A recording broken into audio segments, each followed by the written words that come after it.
As you may or may not know, my wife and I just got back from Vegas. It was a great trip. We ate, we drank, we had a blast. But then we got home and looked at the credit card, and I gotta say, it doesn't matter how much fun you're having, $25 for a drink is a ripoff. Frickin' Vegas. I hate getting ripped off, and so do the lads over at Harry's. They spent years watching the razor blade companies rip people off and said, no more. Not all heroes wear capes, my friends, and they want to prove that they're legit by offering you hot dogs a $13 trial set for just $3 at harrys.com/RTG. I've been telling you about them for months, and I'm genuinely proud to have Harry's as a sponsor of this show. I wasn't kidding. The plastic, futuristic-looking crap razors you get at the store are overpriced and they're poor quality. Harry's blades are crisp, clean, and classy. They're the kind of razor you'd expect your grandpa to have on his bathroom counter. And most importantly, they work. Shave after shave, they're so smooth, they're precise. I used to go through the crappy store blades all the time, but Harry's are built to last. And they're not just better quality than the other names, they're more affordable. And they deliver. Just set your schedule, and for as little as $2, new blades, shaving creams, lotions, everything you need, right to your door when you need it. I genuinely cannot think of a reason not to try Harry's. And I'm not just saying this because they're sponsors. They're the best shaving supplies I've ever used. Try them out, and if you're not happy, your shave's on them. And unlike the other subscriptions, they're really easy to cancel if you want to too, which is a nice bonus, but believe me, you're not going to want to cancel. Getting ripped off isn't funny. Switch to Harry's. Get started with a $13 trial set for just $3 at harrys.com/RTG. That's harrys.com/RTG for a $3 trial set.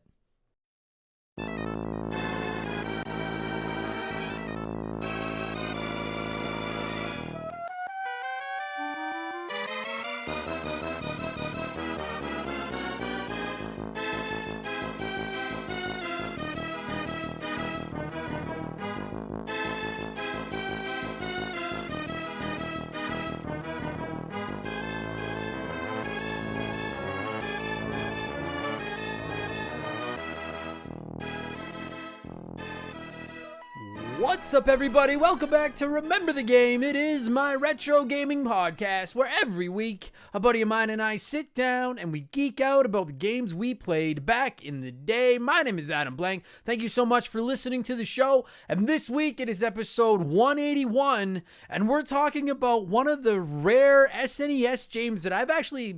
Fuck, I missed that. I screwed that all up. Now, you know what? I'll leave that in.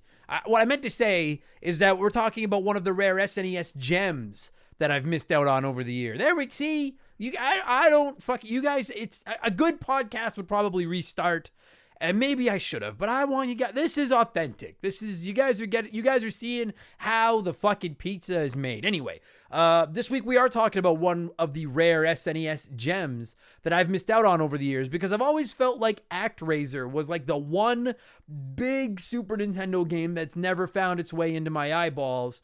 I always kind of wrote Super Ghouls and Ghosts off as just kind of a dime a dozen shovelware generic game and series, frankly. But then last year, a bunch of the hot dogs voted for me to play it, and play it I did again and again and again and again and again. I got completely obsessed with this fucking game.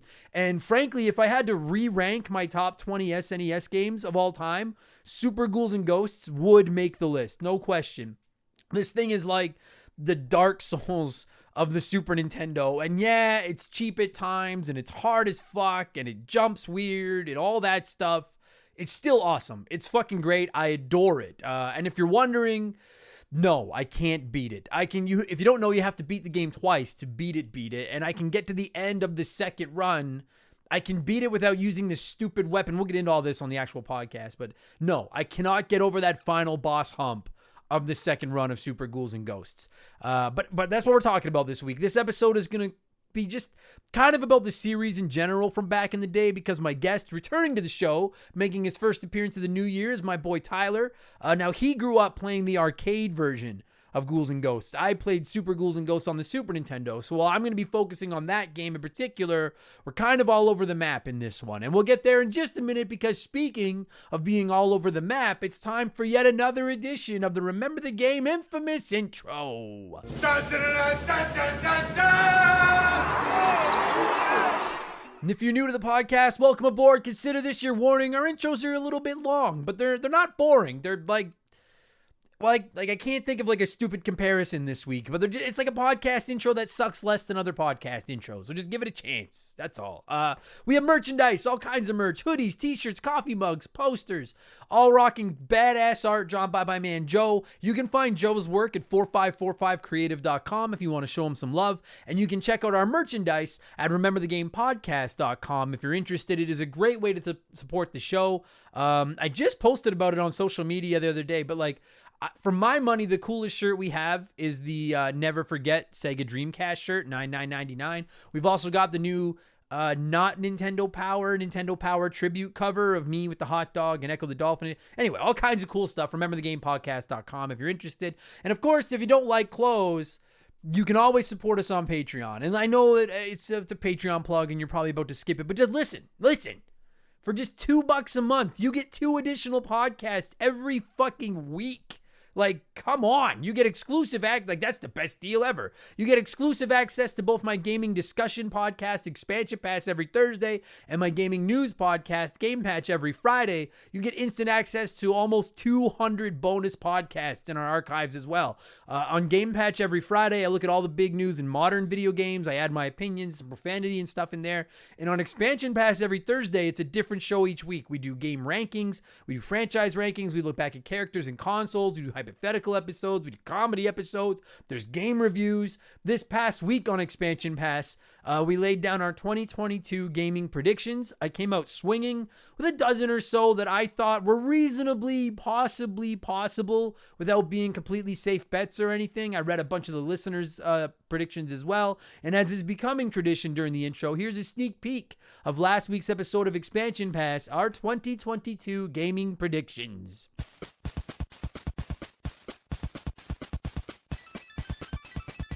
It's very difficult to talk about PlayStation without talking about this potential answer to Game Pass that they're working on, that we've all been talking about forever, that we know is coming this year. I'm really fucking excited to see what it is. So I had to do a prediction revolving around this new Sony Game Pass system they're working on to replace PlayStation Now.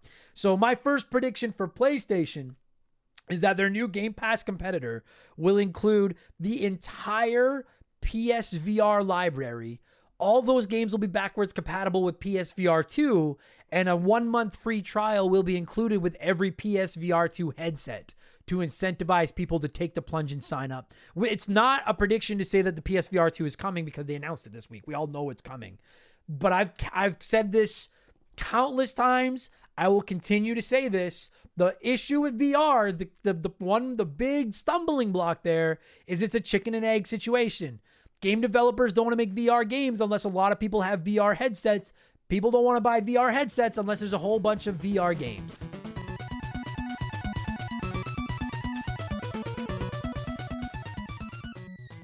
So that was last week's episode, and now for this week, it's finally time to talk Halo Infinite. I wrapped up the campaign this weekend. I have a ton to fucking say about it. There was stuff about Halo Infinite that I really liked and stuff that I absolutely fucking despised about this campaign, so I'm going to let you know what I thought about it. As always, my reviews are spoiler-free, so I won't ruin anything for you.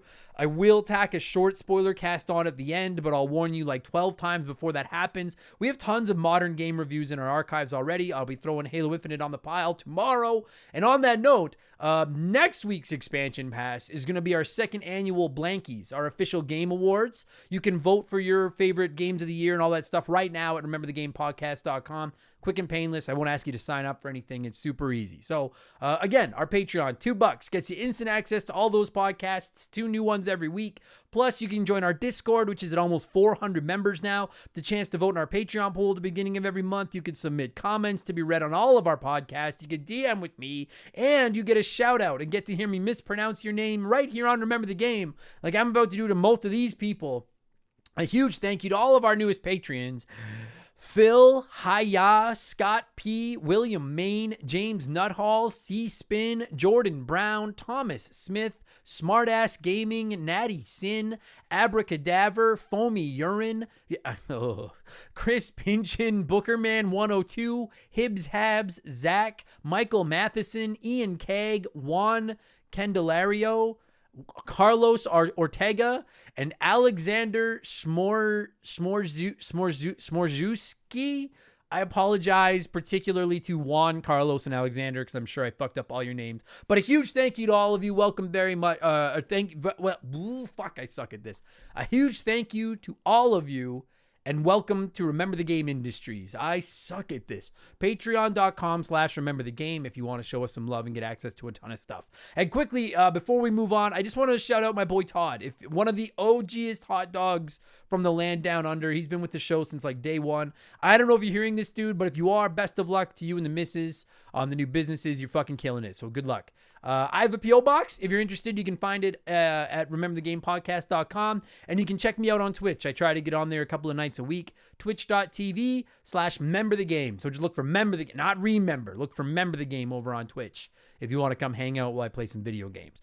That's enough blowing myself. Let's blow some of you by blowing in the cartridge. It is our opening segment here on the show. I read a few comments and questions from our Patreons, usually gaming related, but not always. And we call this segment Blowing in the Cartridge. He blows all right. He blows big time. That's it, honey. Get into the spirit. Let's blow. Our first blower this week is Jake Carter, who wrote in on Patreon and said, just wanted to say thank you. Your podcast and Patreon content have really been helping me get through work and the slow beats of life. I just wanted to ask, why do you hate the Saturnians so much? I joined the Remember the Game bandwagon fairly recently, so I'd never heard the reasoning behind it. With all that said, I can't be more proud to be a part of the Hot Dog Pack. Cheers. Well, thank you, Jake. Welcome to the team. We're happy to have you. As far as why I hate the Saturnians, let's get it. All right. Come gather around, children. It's high time you learn about a hero named Adam and a devil named Saturn. The truth be told, shout out to anyone that gets that reference, by the way. Truth be told, I don't like. So if you're newer to the show, we have a running joke where fans of the Sega Saturn, I labeled them Saturnians. I don't even remember when. At some point, and I think it was because a very vocal minority of our community started piping up being like, are you ever going to cover Sega Saturn games? And truth be told, not only have I never played a Sega Saturn, I've never physically seen a Sega Saturn in my life. I've never held the controller or anything like that. I got love for the Sega Genesis, and I really do feel like the Sega Dreamcast got done dirty and it should have had a better run. I really just don't give a shit about the Sega Saturn. And what started is people asking me if I was ever going to cover it. And I was like, I don't know. Like, I've never played it. It's like TurboGrafx. I get asked about that sometimes. I've never played TurboGrafx. Panasonic 3DO, I covered a little bit of. Like, there's a few of those, you know, the freak systems, the duds. Let's just call a spade, the duds.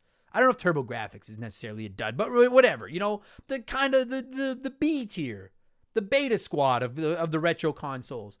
I never played a lot of them, so I don't really have anything to talk about. And so originally I just said, like, I don't think I'm ever going to cover a Sega Saturn game. I never really played them. And then the fucking masses came out, and people just started coming out of the woodworks and admitting to, like, their secret shames that they're longtime Sega Saturn people, or Saturnians as we call them around here. And they're like, I was always ashamed to admit it because I didn't know what my family, my friends would think. But now I can come out and admit that I grew up playing the Sega Saturn. And now they just won't leave me alone. And that's why I've labeled them lice. They're the goddamn lice of the Remember the Game head. And they won't fucking stop. And so now it's just become a point of, like, it's just a matter of principle.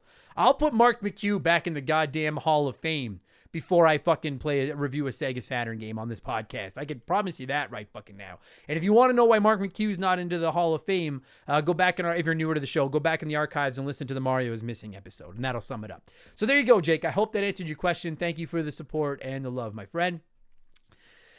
I lost my spot in my notes because I'm good at... Oh, there we go. Triforce Tony wrote in on Patreon and just said, Teenage Mutant Ninja Turtles 1 or Teenage Mutant Ninja Turtles 2 for the NES, if you've got to pick. Without question, Ninja Turtles 1. And I know some people are going to be like, what? Ninja Turtles 2 is the arcade game, and it is the arcade game, and it looks better, but it gets old fast. I will die on the hill that the original Ninja Turtles on the NES is a better game than people give it fucking credit for. And last year I took the time to finally learn how to beat it, and I have a full walkthrough of it over on YouTube. If you're interested, youtube.com/rememberthegame, and you should be able to find my Ninja Turtles walkthrough over there if you're interested. But yeah, Ninja Turtles 1, without question. Trey Deep wrote in on Patreon and said, I just want to vent. It's so fucking hard to get back into an RPG when you take time away from it. There's so many that I've started and I just can't get back to them because each time I go back, it's a pain to figure it all out again. A few examples are Legend of Zelda Breath of the Wild, Octopath Traveler, Persona 5, Final Fantasy games. I've only ever beaten Final Fantasy 1, 6, and 15. The rest are in limbo. Having a job, family, and general adult responsibilities means I have limited time at gaming. So instead, I end up playing the same old games again instead of wasting my hour just refamiliarizing. First world problem, I get it, but fuck, it chaps my ass. Keep up the great work. You know what, Trey Deep? I've been willing to bet dollars to donuts that a vast majority of the people listening to this podcast right now can relate to what you're saying. I don't even think it has to be an RPG. Sure, that happens a lot with RPGs, but it can just be any open world game in general. Who hasn't at some point come back to a game that, dude, especially like you could have 30, 40, 50 hours into a game and then for whatever reason you stop playing and you fucking know, you tell yourself, if I stop playing this for any serious length of time, I'm completely boned if I ever try to go back to it. But you do it anyway and you think, no, I'll be able to figure it out. And then sure as shit, you come back and you're like, I have no idea what the next quest is, where the fuck I'm supposed to go, what kind of build was I working on for my characters, why is this character dead all of a sudden?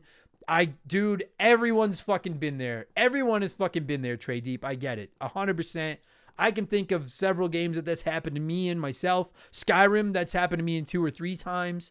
A big part of the reason I've never played Red Dead Redemption 2 isn't because I don't think it looks great, because it fucking looks awesome, but because I know at some point that'll happen to me. It's happened to me in XCOM 2 like 3 fucking times. Octopath Traveler, that fucking happened to me in. We can all fucking relate, man. You walk away from a big game like that and you're completely SOL when you come back. So it is a first world problem, but it is an ass chapper. I fucking totally understand it, my friend. And the thing is like, I try to stick to one game at a time. Well, I don't. I try to stick to like one modern game, one retro game, and then one time sync game, like a MLB The Show or something like that. But I'm a weak person. I have other games I want to play, and then I get it. I get it, man. I get it. Woo guy 8286 wrote in on Patreon and said, hey Adam, hope all is well. This isn't a video game story, but it's about something else that holds a special place in your heart, and that is some good old pro wrestling. With it being Royal Rumble season and the forbidden door cracking open so Mickie James can be in the women's Rumble, who would you want to be as a surprise entrant in the Rumble this year? Whether it's possible, think Impact, or impossible, think AEW. So if you're not into pro wrestling, I promise I won't talk pro wrestling for an hour, but I'm a big pro wrestling fan. The Royal Rumble in WWE is coming up later this month. Easily the coolest event of the year. They take 30 female wrestlers and 30 male wrestlers and they throw them into a giant match and they throw each other over the top rope and the last one standing wins. And every year there's a couple surprise entrants. Usually it's like retired wrestlers that come out of retirement to enter the Royal Rumble and stuff like that. But what Woo is talking about is the forbidden door is cracking open this year. WWE is bringing in a women's champion from another wrestling company who used to wrestle in WWE, and Mickie James. By the way, Mickie James is fucking awesome to wrestle in the Royal Rumble. So who do I want as a surprise entrant? I won't lie to you. Like, I don't really follow Impact. So Mickie James would have been my pick for a female wrestler. And then I'll say Zack Ryder for a male wrestler from Impact. I think he's in Impact now. If he's not, I'm sorry. I don't follow Impact. But Zack Ryder or Matt, whatever his name is, I don't remember what his actual name is. But you know who I think I want as the impossible entry is Chris Jericho. And I don't think it's going to happen, but Jericho's got a long-term relationship with WWE. Imagine hearing Judas fucking hitting the speaker, like his entrance song, hitting the speaker, and Jericho coming out to enter the Royal Rumble. Oh, I'd get hard. So that, I'm not saying it's going to happen. I'm just saying if I could pick one, that's who it would be. Thank you for writing in. Woo, guy. David Barney wrote in and said, hey, what up, man? So I'm thinking of Game Pass more and more, and I was wondering if the Xbox Series S was a good choice. The Xbox Series X seems a bit pricey for just Game Pass, as well as being a bitch to find. Thanks for all your content, man. Peace. Well, thank you for listening to all my content, man. Peace. I can't speak to how the Xbox Series S plays personally because I've never used one. All I have is an Xbox Series X. But I'm not gonna lie to you. If you're especially if you're newer to the Xbox ecosystem, if maybe you've been a PlayStation guy or a Switch guy or a PC nerd or fucking whatever, and you're like, man, maybe I like Game Pass. Game Pass is a fucking smoking deal. It's the best deal in gaming. I always say that. if you've been interested in checking it out, you get the Halos, you get the Gears of Wars, you get the Forzas and stuff like that. I think the Xbox Series S is a great choice. And then frankly, if you like it a lot and you're really digging it, like to me, the biggest problems with the Xbox Series S are, number one, there's no disk drive, which if you're only interested in Game Pass, that doesn't matter. And number two, less storage space, which does matter if you're using Game Pass because you've got to download everything and modern games are getting really fucking big. But you can always expand your hard drive. I actually have a USB hard drive attached to my Series X, and I just use it for like external storage and to keep old games on and stuff like that. Plus, if you only play a couple of games at a time, like I do, then it's really not that big a deal to just download the game you plan on playing and that's it. So if all you're interested in is Game Pass and you're interested in kind of trying out Xbox or Game Pass, I think the Xbox Series S is a great idea. I really do. I think it's a really cool idea for a console. I know members of our community have them and really like it. And then you can always upgrade to a Series X later if you want more. You can always look at upgrading and selling your Series S or keeping it as a complementary system or whatever. But if you're interested in trying out Game Pass and trying out the Xbox ecosystem, not only do I think the Series S is a good idea, I would probably suggest going that way to at least give it a shot. And then if you're really into it, look at upgrading later. So yes, having never played one, I endorse the Xbox Series S. I think it's a really good idea. And it was like the best selling console like during Black Friday or something. Like the thing is fucking selling like crazy. So Frosty Feet 492, I guess as all the fucking next gen systems are, but Frosty Feet 492 wrote in on Patreon and said, "Hey Adam, we briefly touched on this during one of your streams, but I'd like to hear more of your thoughts on it. If you had to turn every video game open world or have no open world games moving forward, what would it be? My vote would be no games being open world. I love open world games, as some of my favorite games of all time are in that style, but so many of these days just feel forced and the quality of video game is being sacrificed for more gameplay hours and content. Although gamers are catching on, I think developers know they'll sell more copies if they simply make the world bigger, add more side quests, etc." Sorry, my email notification went off as I was reading that, and I was like, what the shit?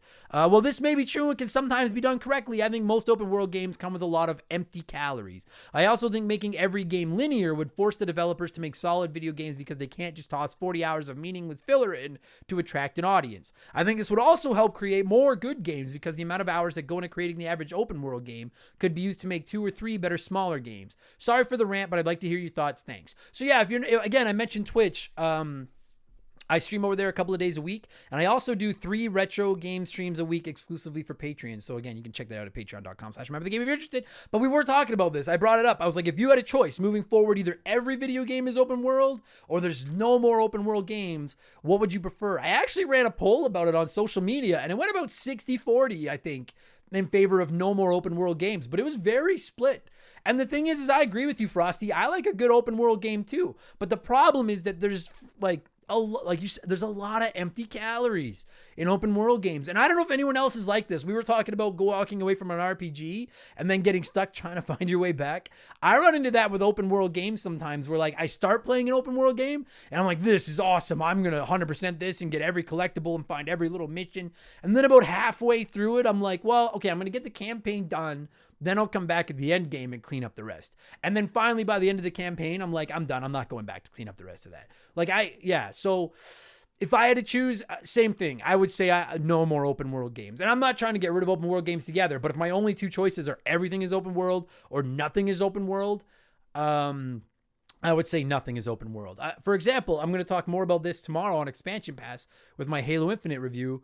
I thought Halo Infinite was a good game, but I think I prefer Halo when it's not an open world game. I think I prefer it as a linear game. By and large, I just prefer linear games. If you've watched any of my content, I've always been a big fan of the more linear style video games because I always worry about them. I get overwhelmed by open world games and I'm like, am I going to miss something? Am I going the wrong way? Am I about to trigger like a cutscene where I can't go back, which is the fucking worst in RPGs. You accidentally go the wrong way and it triggers like the next part of the story and then you lose out on the ability to go back somewhere. I hate that. And that happens in linear games too, I suppose.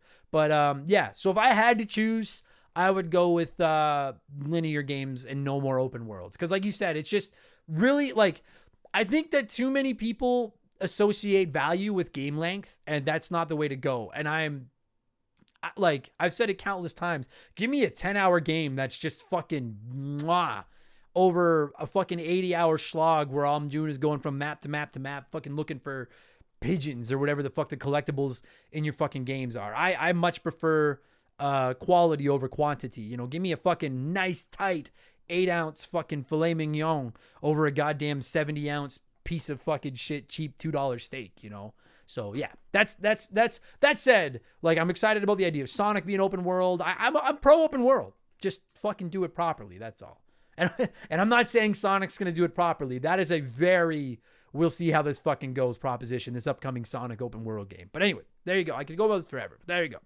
Finally, before we move on from blowing in the cartridge, it's letter time. It's letter time. And Nintendo wrote it on Patreon and said, this will most definitely get me put on double seeker probation, but I can't be upset with scalpers. With rising prices in the retro game industry, what the fuck are you supposed to do? There's no such thing as finding a solid lot on Marketplace, Craigslist, etc. anymore. Everyone not only knows what they have, but they charge absurd amounts. I'm looking at you, retro game stores. It's become such a lucrative industry, and I don't see it ending with the PS5, Xbox Series X and S. We live in a free country which embraces capitalism. I can't knock anyone's hustle, especially if someone on the other end is willing to pay for it. Scamming people is shady, but charging a premium for a limited supply of a product is not the worst thing. Like everything, supply will catch up with demand and everyone will eventually get their consoles. So you kind of went in two different directions there, Nintendo, because you brought up retro games and stuff, but then you also brought up the next gen consoles. So I'll start with retro games. I have a much smaller issue with the price of retro games. Do I think it's fucking ridiculous sometimes? Yes. And do I think it's stupid when you go into a retro game store and they've got a $50 price tag on a copy of Super Mario Brothers 3? Fucking, of course I do. But when it's like a discontinued game, it is kind of you can charge whatever you want. Nobody has to buy it. If listen, Earthbound goes for hundreds of dollars. If nobody was fucking buying copies of Earthbound, it wouldn't be selling for hundreds of dollars. There's a reason for that. So I have less of a problem with that. When I point out stuff like the other day on Instagram, I posted a local marketplace ad where somebody was selling a Super Nintendo with a controller and a copy of Donkey Kong Country, and it was like $300. And I was like laughing at it. We were all laughing at them. That's not so much that I'm angry as I'm just like, yeah, okay, good luck with that. Like, you can sell shit for whatever you want. You can fucking, I'm holding my coffee cup right now with half a cup of cold black coffee on it and some slobber down the side. Listen. I could put that on Kijiji right now. Oh, it's good coffee. I could put that on Kijiji right now for $200. Doesn't mean anyone's going to buy it. But so when it's a discontinued retro product, I have less of a problem with that. Because I'm like, you can fucking, it's yours, sell it for whatever the fuck you want. My problem is with the next gen consoles. And it's the same thing with tickets to sporting events and stuff like this. I've always had a problem with this, and I always will. I understand that we live in a society that embraces capitalism. I can understand that. It's gotten really bad with the next gen consoles in particular because they're only available online, and these fucking these nerds and these fucking resellers are developing literal programs to go online, and the second Walmart or Best Buy or whomever lists PS5 for sales, their fucking automated programs buy up all of them, and then nobody else has a chance to buy one. That's what really fucking like that shit grinds my gears. And I don't like it when you're available at brick and mortar stores and people line up days in advance to go in and buy the next gen console, and then they turn around and put it on Kijiji or Facebook Marketplace or whatever for double the price. I don't like that either, but to a very limited extent of credit, they waited outside, they lined up just like you or I could have, and not everybody can just line up because people have day jobs and stuff like that. I understand all that. Where I really get my fucking panties in a knot when it comes to this is when people are using these fucking programs to buy up every piece of available inventory and then they turn around and sell it. That's the shit that drives me fucking crazy, and you'll never stop it. The only way it'll ever stop is if people just stop buying them from them, which will never happen because people want these consoles. And I agree with you. Supply will catch up with demand, and eventually everyone's going to get their systems. But if you're going to be a reseller and you're going to do that kind of stuff, do it the old fashioned way and fucking go out there and line up for 2 days and sit in the cold and in the rain and buy your system. And they can't this time. I understand that. But that's where I really get bent out of shape, is like fucking some program in the fucking city of Great Britain, some fucking nerd in a warehouse designs this fucking CPU program to go online and buy 58 fucking PS5s the second that they're put on sale by Amazon. Then they turn around and put them on Facebook Marketplace. I can't be convinced that no. I can't be convinced to support those people. That's where I've got a problem with the resellers. It's stuff like that. I don't think that's hustle. I think that's just being a shitty person. So It's and you know what? Pre this era where everyone was buying up all these systems with automated programs and stuff like that, I had a problem with people that bought them physically and sold them, and I still don't like it, but I have less of a problem with it now. To me, if you do that, if you line up, buy one Xbox or one PlayStation 5 or whatever, and then turn around and sell it online, you're a 7 out of 10 piece of shit. But if you and people that sell their old games online for tons of dollars, you're not even a piece of shit. You're just kind of insane, but whatever, you know. But these people that are using these programs to buy them all up, 10 out of 10 pieces of shit. I can't be convinced that that's, I'll never support it. I can't be convinced to support them. And I'm pretty open-minded. I listen to a lot of arguments, but I can't come aboard with that. So there you go. That's how I feel about it anyway. Thank you for all your submissions. We got almost 40 people blowing in the cartridge this week. I see a lot of new names. I can't read all of your comments on the show this week, but I read them all personally. You're always welcome to DM me on Patreon if you want to ask me your question directly, and keep submitting it. And I try to sneak in 6, 7, 8 of them a week here on the podcast. So thank you to all the submissions. Also, quickly, happy birthday, Silver Grunion, you trolling sack of shit. Let's get into our Smash Hit segment, the official game show of Remember the Game Industries. Play one, remake one, erase one.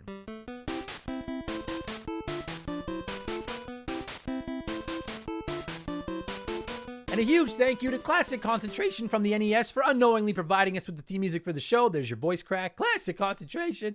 The rules are simple. Every week, I give our listeners 3 retro video games. They can play one as it was released, remake one as a modern game, and the third game is erased from time forever.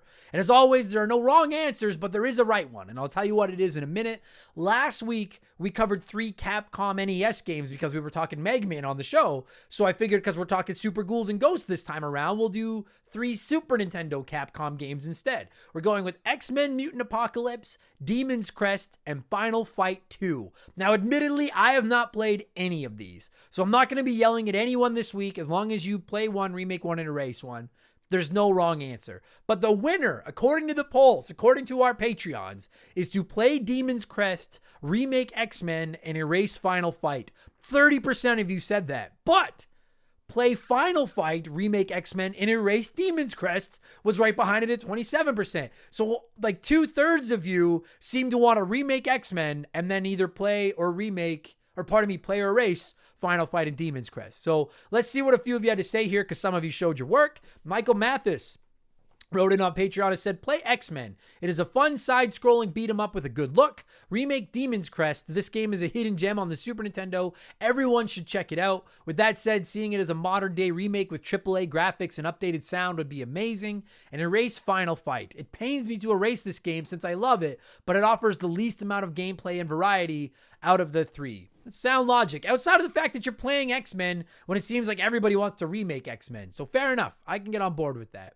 Makeshift Money wrote in and said, play Final Fight. It's my favorite beat-em-up series of all time, and it's a shame that it's gone dormant. Remake X-Men with literally the only thing changed is Adam doing the voice of Gambit with his Moneybags voice, and then erase Demon's Crest because hard games are too hard. So I read this comment because I like the idea of hard games are too hard. I can respect that. Get good, use save states, etc. And if you don't know what the Moneybags voice is, listen to our Spyro 2 episode.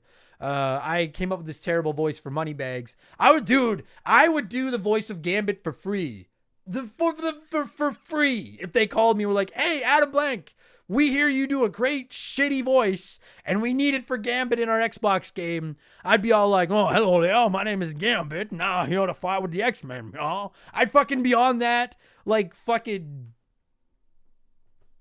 like a thing. I can't, I'm blanking. That was such a good rant, and then I blanked on a comparison to say like fucking syrup on pancakes, whatever. Anyways, C-Spin wrote in on Patreon and said, play X-Men as is because I have good memories of playing that one, tearing shit up with Wolverine. Remake Demon's Crest because I think current technology would do the creature remakes justice. I'd like to see some of the baddies with awesome graphics, and I would erase Final Fight 2. I could play the third one because it's basically the same game. And that calls into effect the whole butterfly, or that calls into question the whole butterfly effect of if you erase Final Fight 2, is there a Final Fight 3? And I get asked that kind of question all the time, and the truth be told, there's no answer. It's all subjective. It's all just make-believe. I don't care. Fucking make up the rules yourself. Shawsome One wrote in and said, this is my first time doing Play 1, Remake 1, and Erase 1, so let's see how it goes. I never played Demon's Crest before. I just looked it up on YouTube to see gameplay for it, and I actually really like to play it now. I'd remake X-Men because I had such a great time playing this game with my older brother, and we're huge X-Men fans. That game holds a special place in my heart, and a remake would be awesome. So that leaves me to Erase Final Fight. I gotta be honest, I've never played it before, and I'm not familiar with it. Now, normally I come down on people for erasing the one game that they don't know, but you said there were two that you didn't know, so you played one, you erased one, and you kept the one you love. Fair enough, Shawsome, you pass. I won't yell at you, you pass. Laces Out Dan wrote in and say, Adam, first time doing one of these. I'd played Demon's Crest. I never actually played this game before, and I'm always down to play a game that I've never tried. It's good logic. Plus, it looks like a really fun game to play. I've been a huge fan of Super Ghouls and Ghosts, which, as you found out in the Let's Play, can be an absolute bitch, but very rewarding. By the way, I knew you were going to lose on the gargoyle part, the most frustrating part of that game, other than having to do it over again in a harder difficulty after you beat it, which we'll get into in a minute. Fuck that gargoyle so hard, though. Remake Final Fantasy 2, Final Fight 2. Remake Final Fight 2. I absolutely love, and I'm terrible at side-scrolling beat-em-ups. This game had such a good look, and I didn't find it terribly difficult to play. The characters are over the top, and that's always a plus for me. That's wild, man. No one's, it's fucking hardly anyone's remaking Final Fight. I like that. And that leaves Erasing X-Men. Mutant Apocalypse. That's a bold take. Only a couple of you wrote into Erase X-Men. You know how nostalgia more often than not is seen through rose-tinted glasses? Well, that should be the disclaimer for this game. I just recently replayed it since I had such fond memories of playing it with my brother when we were children. This game is a turd. I think what I actually remember was playing the best X-Men game of all time, which was a 6-player arcade game, still one of the best arcade games ever. That I genuinely thought this was the same as the Genesis game. I was lucky enough to have both systems growing up, and they are drastically different. So, wow, dude, not a lot of people wrote into Erase X-Men. So you got read just out of respect because it's like anytime I put a Zelda in here, anyone that writes in Erasing Zelda, everyone fucking yells at them. And you're not the only one getting yelled at this week. And I'm not yelling at you. It's the hot dogs yelling at their car stereos and shit right now. Frozen Interior wrote in and said, this one shook out very easily for me. Play Final Fight. Game was great and a ton of fun when I played it as a kid. Remake Demon's Crest. No disrespect to it, but what the fuck is this game? I've never seen it, but after looking up pictures, a modern remake could be kind of sick. Erase X-Men. Never seen this game, and it looks odd. I've also never been a fan of the X-Men in general. So, all right. So there's a couple people erasing X-Men. By and large, people seem to want to remake it. I actually have never been the world's biggest X-Men fan either. And for my money, the best X-Men games are the X-Men Legends games. Shout out to, especially X-Men Legends 2. Shout out to X-Men Legends 2. That is a great I love that fucking game. But I'm going to go with the majority this week. 30% of you, as did a Sharp J, who wrote in and said, I never played Demon's Crest, so no time like the present. I'll remake X-Men only for the simple fact that Final Fight had its chance and blew it with the first game by committing an evil sin by making it single player. Nobody cared by the time that Final Fight 2 came out, and the Streets of Rage franchise was the undisputed champion of beat-em-ups by that point. So I'll erase Final Fight 2. I agree with you, not entirely based on the logic, but it's the same thing that I would do, everybody. I would play Demon's Crest because I fucking adore Super Ghouls and Ghosts, and I want more of it. So I'll play Demon's Crest to try to get another fix. I'm going to remake X-Men just because I got to remake something. Why not clean up the X-Men, you know? I just imagine like Avengers, the new Marvel's Avengers games, but imagine it good. And that would be my X-Men remake. Or I would just make X-Men Legends 3. And then I'm going to erase Final Fight because beat-em-ups are beat-em-ups. I don't love beat-em-ups, and I cannot imagine that Final Fight 2 is better than either Streets of Rage 2 or Turtles in Time. Having never played it, I'm going to go in blind and just say that it can't be better than those two. So I'll erase Final Fight. Thank you to everyone that wrote in. I love Play 1, Remake 1, Erase 1. Thank you to everyone that wrote in. What have I been playing over the last week? And then we'll get into talking Super Ghouls and Ghosts. I actually finished 2 video games on Sunday and a book. It was incredible. It was one of the most productive days of my fucking life. I finished the Halo Infinite campaign, which again, we're going to get into more on Expansion Pass tomorrow. And I also finished Shadow of the Colossus for the PS2 in preparation for an upcoming episode of Remember the Game. I've now played Shadow of the Colossus on both PS4 and PS2 in the last year. And I'm going to save most of my thoughts for that episode as well. But I think it's a really good game that controls keep it from being straight up masterpiece, but I still really like Shadow of the Colossus. So this week I'm going to be firing up Far Cry 6 and I'm going to be firing up Resident Evil Code Veronica X. Far Cry 6 because I really want to play it. Code Veronica X partially because I want to play it and partially because it's going to be an upcoming episode of Remember the Game. And I'm still playing some Mario Tennis on my Nintendo 64 online on my Switch. Really digging that game. I really am high on that game. We're going to review that one later this year on Remember the Game as well. That's what I've been playing. Let's talk Super Ghouls and Ghosts. That's why you're here. I like to give some of you a chance to sound off on the game before I get into my conversation with my guest. Scott Graham wrote in on Patreon and said, "This game is ridiculously hard, but the soundtrack lives in my head rent-free. My relationship with this game is complicated." I completely understand that, Scott, because I love this game, even though it just mercilessly beats the fuck out of me every time I play it. Jerry Robinson wrote in and said, "This game was annoying to me as a kid, but very much fun to me as an adult. As a kid, I'd be throwing my weapons at the endless zombies that kept popping up, never progressing. As an adult, I said, fuck it. And after a bunch of tries, I beat this game in about 2 hours." I when I first started playing it, I was like, this is fucking ridiculous. But I became obsessed with getting good at this game. And it's tough but fair. You're going to hear that a lot on this episode, guys. Super Ghouls and Ghosts is tough but almost fair. That fucking gargoyle, them gargoyles aren't fair. Fuck you, but most of it's fair. Stuber Garrick wrote in on Patreon and said, "I don't remember playing or owning Super Ghouls and Ghosts. By the time the Super Nintendo had this game, I'd already been scarred by the difficulty. My first intro was on the ZX Spectrum. Try playing it with just one color on screen and a keyboard. Then let's talk about how hard or easy the Super Nintendo version is." No, you're just a freak, Stu. If you're fucking don't you fucking come in here being like, you want to play hard. Try playing it with one color and a keyboard with a fucking B button that doesn't work. That's fucking on you. All right? It's hard enough as it is. Why on earth would you, holy cow, you're sick. You're sick. Sick, sick, sick. TK Tonky Kong wrote in and said, "This game is solid and super fun, but I gotta be honest and say when the second playthrough started, I said, fuck that, and never went back." I think the second playthrough is bullshit as well, but I'll get into that in a minute. Punk Rock Geek wrote in and said, "I used to hate that game, and I considered it cheap and broken, but I grinded through it, and as a result, it became one of my favorite Super Nintendo games. An excruciatingly hard but fair gameplay with great music and great graphics for the time. However, fuck that second playthrough. It's nothing but a lousy attempt at padding." Agreed, although the fucking bracelet is what ruins the second playthrough, as you're going to hear in a second. And finally, Tin Smasher wrote in and said, "Pretty sure I got this game because my dad played the original back in his arcade days. This was a game I could never finish for the true ending, and I don't regret it one bit. The flesh level was always the make or break of my runs." Yeah, I think there's a lot of people that have never beaten this game legitimately, and I can't, and I don't regret it either. I still fucking love this game, and I'm going to tell you all about it right now. Let's do this thing. I'm going to cue up some Super Ghouls and Ghosts tunes, and when they stop, my buddy Tyler and I are going to look back at Super Ghouls and Ghosts, which originally released in North America on the Super Nintendo on November 28th, 1991. And we're going to talk the arcade version of Ghouls and Ghosts as well. Enjoy the podcast, everybody. Let's go.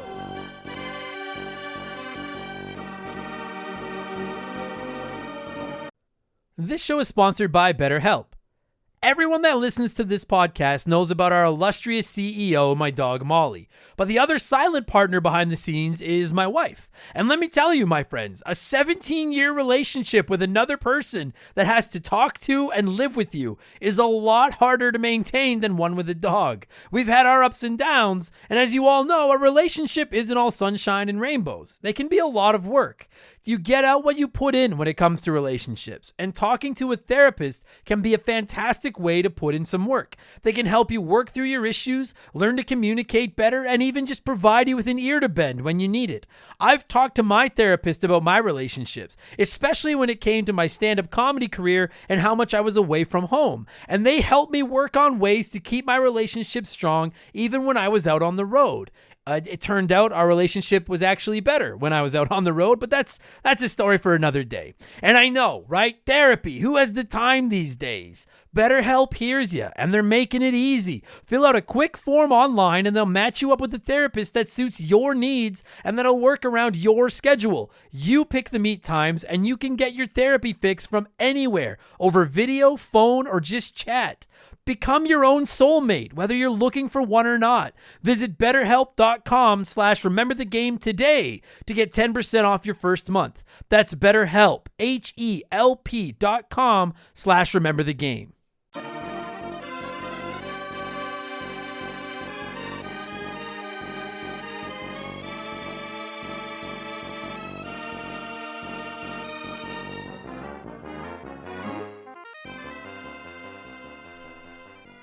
All right. Oh, Jesus. Are you serious? My voice cracked in the all right.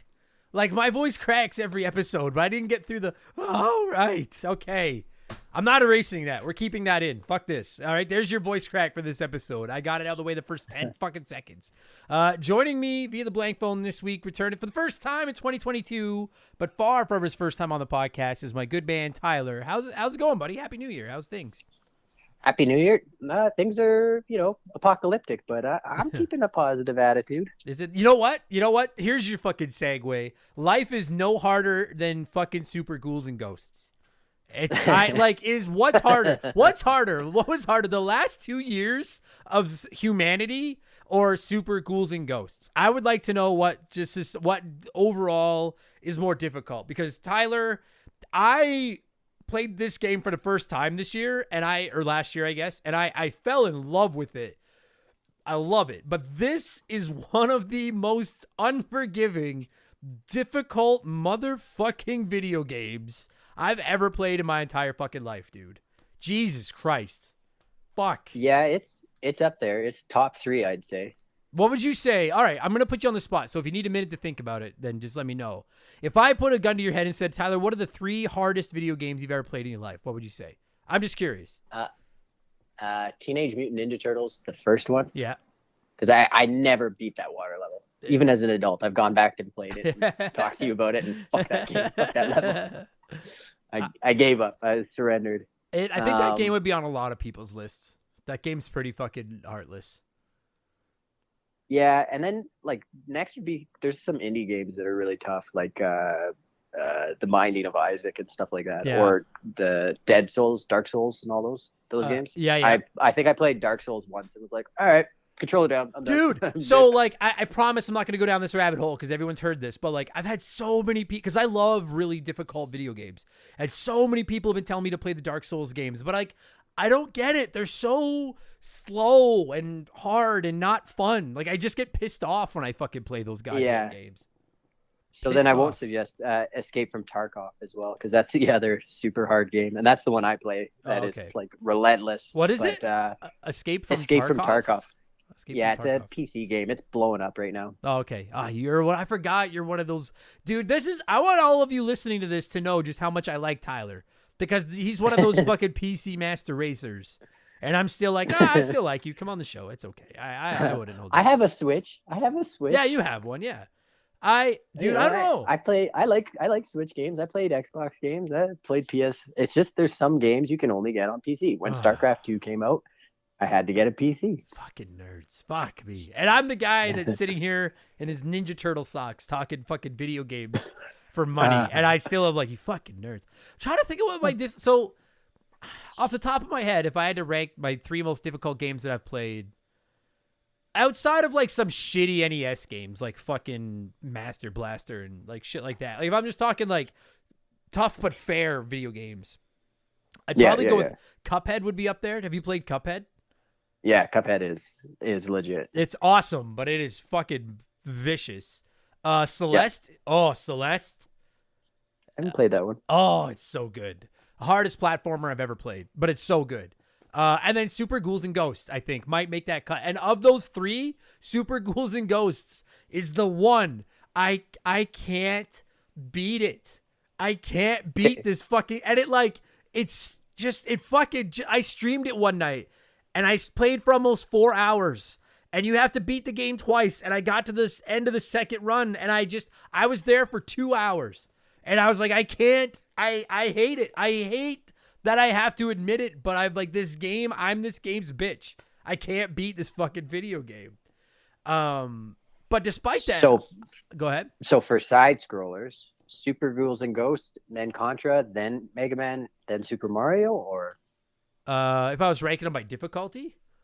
Yeah. Super Ghouls and Ghosts for sure. And then I'd probably go Contra, Mega Man, Mario. Yeah, it might depend on what Mega Man.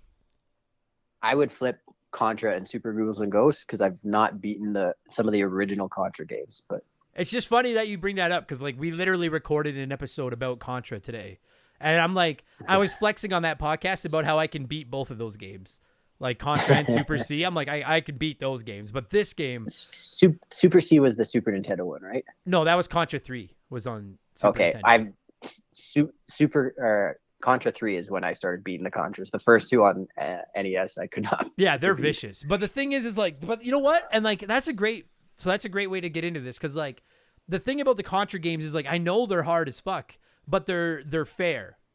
And that's one thing that I'll always give them is I'm like, they're tough, but they're fair. And that's what hooked me about, because I'm going to ask you about your experience with this franchise. But like, I just wanted to say, like, I had never played Super Ghouls and Ghosts. And then I actually decided to, I think it won my Let's Play poll like a year ago. And I started playing it for a Let's Play. I'd never played it before. And admittedly, dude, I kind of just chalked Super Ghouls and Ghosts up to just being like, you know, like one of those dime a dozen games that were on the NES and the Super Nintendo and the Genesis, like, in the value bin, they were just puked out. That's kind of what I thought this game was. And then when I sat down and started playing it, I was like, this game is insanely difficult, but it's fair. Am I wrong in that? Like, I never. No, it's super fair. It's a great game. Like, there are other games that like use the template, you know, like the template for this game, I feel like was used in like the Peter Pan game Hook.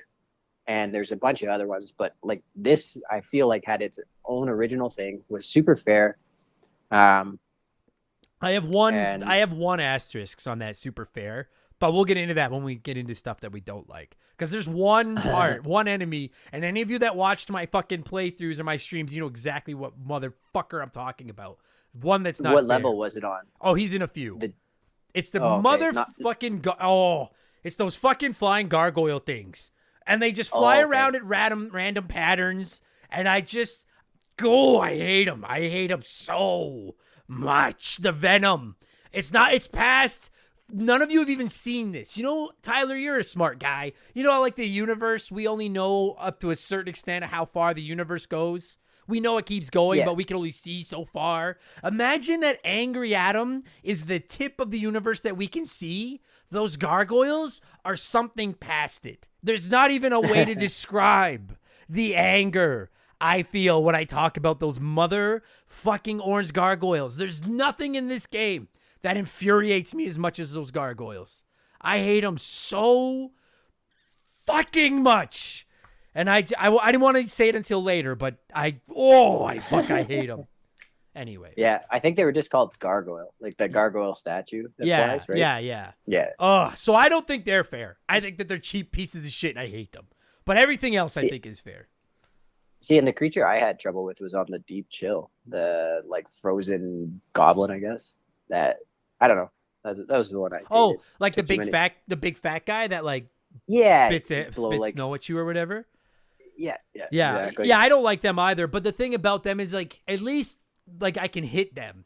Like that's where I run into problems with those fucking gargoyles is unless you've got the crossbow. And we'll get into the weapons in a bit later. But unless I've got a crossbow, I'm like I can't hit these motherfuckers.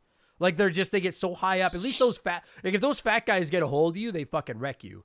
But at least I can see them coming type thing. So anyway, I wanted to ask you because like that's how I got started with Super Ghouls and Ghosts was just playing it for the podcast after everyone told me to. And I think people voted for it expecting me to hate it and get pissed off. And instead I was like, if I redid my list of top 20 Super Nintendo games, it would be on there somewhere. Like I adore this fucking game. So when you and I got talking about covering it, I wanted to ask you, like, you played arcade Ghouls and Ghosts? Like, what? Like, I'll shut up. Tell me where you played this. So I used to swim competitively, and at some of the swim meets, there was one in Calgary that at the swimming pool they had like an arcade. So they had like Super Dodgeball, Super Ghouls and Ghosts. Trying to think, they had like it was like 10 games all back to back, and there were some of the like best Nintendo games like Street Fighter 2 Turbo, or the arcade one. It wouldn't have been Turbo. I can't remember what it was, but it was a Street Fighter 2 adaptation. And my buddy Lee Tremblay and I would go and just like jam out, miss our race, be disqualified, and be at the arcade. Man, I miss going to arcades. Or like just like I don't know about you, but like to this day, if I walk into like a mall or a store or something and I see like an old school arcade cabinet, like a Pac-Man or something, like I get that like it's a good time. I get that little tingle where I'm like Shaylee will see it and she'll be like, "Fuck, go ahead," and I'll be like, "I need a quarter, like I gotta go play," you know, so. Yeah. So you played this? You played like these games on fucking like I think they'd be even harder on a fucking cabinet with like the joystick and the big buttons. And you But can't. You have nothing to you have throw. a support network. You have a support. You have a support network. Your buddies are watching, cheering you on, I taking guess. turns. You're figuring the game out as a group, a collective. I guess that's true. And yeah, that's true. And you know what's wild about these games is that like they like I don't want to go as far as to call them like puzzle games because they aren't puzzle games. Like it's obvious what you have to do, it's just a matter of doing it. But like in a small way they are because you have to like when I became like dude, and I'm being honest, I don't remember the last time I got as obsessed with a video game as I did with this for a little while. Like I couldn't stop playing it because I was like, I knew every enemy of every level. Like I was cakewalking through the first 5-6 levels of the game because I knew them so well. Because one of the things about them, as much as those fucking gargoyles are cheap pieces of shit, is that nothing changes. Like the enemies stay the same every time. It's not random, other than like shit like the fucking zombies that come out of the ground in the first level and stuff. Like those are kind of random, but by and large, it's not. Like if you practice, you can memorize the patterns and figure out a strategy to get through each level type thing. Yeah, exactly. And I mean, like when the ground falls away or like sinks away and you have to be on those pillars, stuff like that. But you figure it out as you're going, right? Yeah, you do. Yeah. Like we went as far as when I was playing it, like I was like, this is almost like fucking retro Dark Souls. Like this is almost like a 2D Dark Souls game. That's a really good comparison. Yeah, and it like again, like it makes me want to play those fucking Dark Souls games, but I know they're just gonna make me so fucking angry. You should stream them. Oh, that's what people tell me. And I'm like, dude, every time that I get off a stream where I got really pissed off, I feel like a piece of shit. Like I turn it off and I'm like, dude, everyone is just like, that guy's a fucking psycho. And like, listen to this guy. What a fucking idiot. But I'm like, I can't, it's all honest. Is it on? Like anyone listening to this that says they've never raged at a video game, you're fucking full of shit. You've never done it on a stream. But everyone that games has raged at the fucking video games at some point. Everybody. I don't fucking care what you say. Fuck you. My buddy Kyle that I play vids with, he would say, "You're just passionate." Yeah. Yeah. I'd be losing my shit. I'd be like, "All right, Kyle, I gotta go. I just broke my controller." He'd be like, "That's the passion I love." Dude, it's like, and it's funny. Like multiple years, I've made a New Year's like a resolution to be like, I'm gonna curb my game rage. I'm gonna get it under control. And like, what's today? Today is January 7th, dude. Literally an hour ago. 7 days in. Like an hour ago. And I've raged multiple times already this year. But literally an hour ago, I was playing Halo Infinite, and I'm getting close to the end of it. And I was raging because I couldn't get past this part. And then you text me, and you're like, I'm almost ready to go.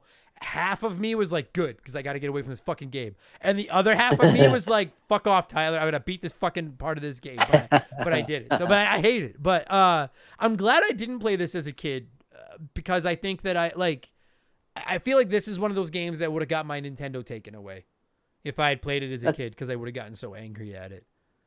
Yeah, that's fair. Like, did you guys were you raging at the arcade or were you guys like just laughing about it? I just like laughing about it. It was more if you raged at the arcade, people would make fun of you. There's too many. Yeah. You know, not bullies, but you know what I mean. Oh no, too many peers who weren't. Yeah, too many peers who weren't into video games. So if you were having a tantrum, that was done. Yeah. Your social circle was limited now. Do you mean bullies? Bullies don't hang out at the arcade at the pool? That's not where the cool kids went. Was the arcade at the fucking pool? Yeah, maybe. I don't know. I don't Adam, would you consider me cool? Because then I'm gonna take that title as the cool kid hanging at the pool arcade. I don't think you're cool. I think you might be. You know what? I'll give you this. You might be the coolest of all of like the regular guests here on the show. Ooh. Now I'm taking the title. I demand a trophy. The bar is fucking low, sir. Yeah, it's a one-man race. We're a bunch of fucking losers.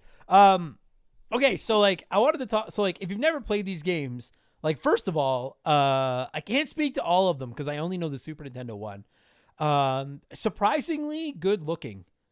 Like I really right. Like I was playing it and I was like, this is like considering that it's like when you fire up that first level and you're like standing there and it's like the black, like the dark background and you're in like a graveyard or fucking whatever it is. They find a way to like mix in like fire bad guys and fucking weird backgrounds and different like I was actually shocked that for like a a quote unquote zombie like scary style game, like it's very colorful.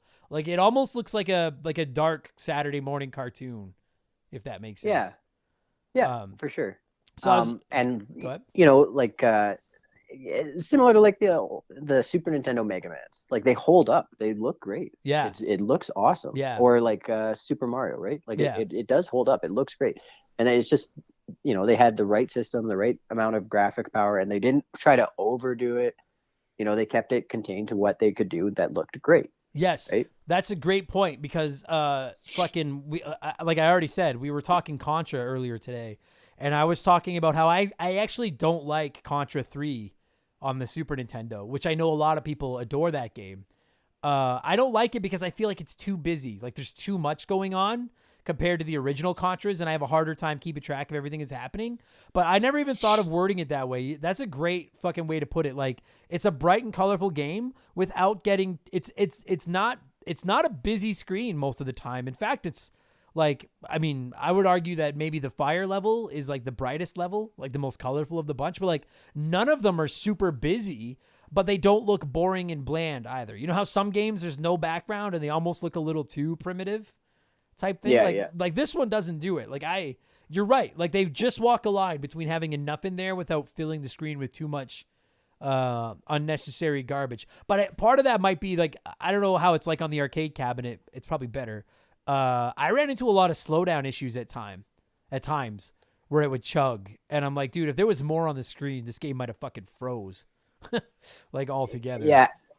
I don't recall ever, but that's, probably 1993, 94 that I was playing it. Yeah, so yeah. And I I don't don't think recall it ever. arcade cabinets didn't seem to have as much freezes fucking Nintendo games did. No, I don't think so. So like I like that. I like the way it looks. By and large, oh, dude, there's the one level where you're like running like around the tower. Like as you're running forward, you're like it's like you're climbing this tower. The towers are spinning or whatever. And it's a really cool little effect because you really do feel like the tower is spinning while you're running on it, despite the fact again that it's very primitive looking video game. There's a couple old SNES games that would do that, and I can't remember what they are. I remember seeing that effect a few times, but it does look awesome. Yeah, like Super Castlevania 4 did it a little bit, but they would spin in a different way. Yeah. I want to say that's like stage 6 or 7, right? Like the hallway of the ghouls or the castle. Yeah. Or like one of the second last or third last stage, right? I don't remember now. They all kind of blend together. They just kind of become like it kind of just becomes like a blur of like not dying. Just trying not to die. I just remember that after the deep chill because I freaking hated that level. Well, the like icy level with the stupid Yeti ghouls. You know what I hate about that level is is the fact that you have to climb so much of it.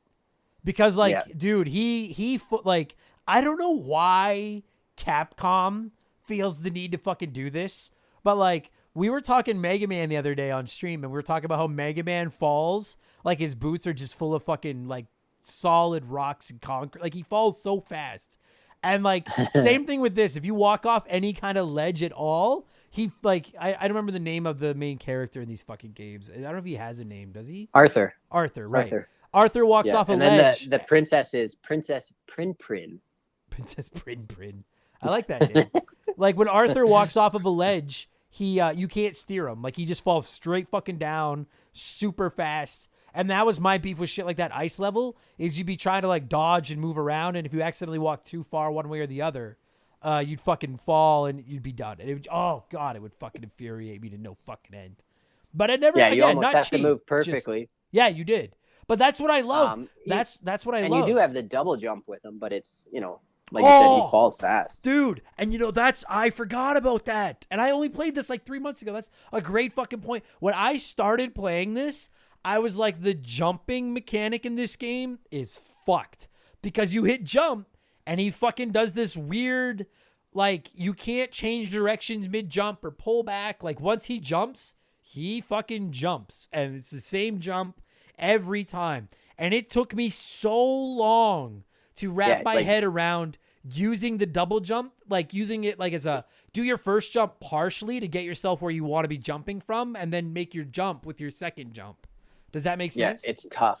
No, it does. It's tough, and the fact that you can't switch directions because as a modern gamer, you get used to certain mechanics, and when you go back and play something like this, it sucks when you don't have those even mechanics. like forget even modern games. Like you think of like Mario, you think of Mega Man, like some of the games that we've been talking about, Metroid, Contra. Yeah. Like you can at least to various extents steer yourself in the air once you've jumped. But this game, like it's you're all in. Like once you commit to jumping like forward, it's like I hope you know your angles. Like yeah, you almost need to be like a geometry major to fucking know where to aim your jumps in this fucking game. And I like for so long I was fucking missing jumps, and then it took me quite a while, and then finally I realized like I don't have to complete my first jump before I make the second one. So I can jump like straight up and just make myself an inch higher on the screen than I was, then jump forward to get onto something. Yeah. Or jump forward and about 30% of my way through the jump forward again.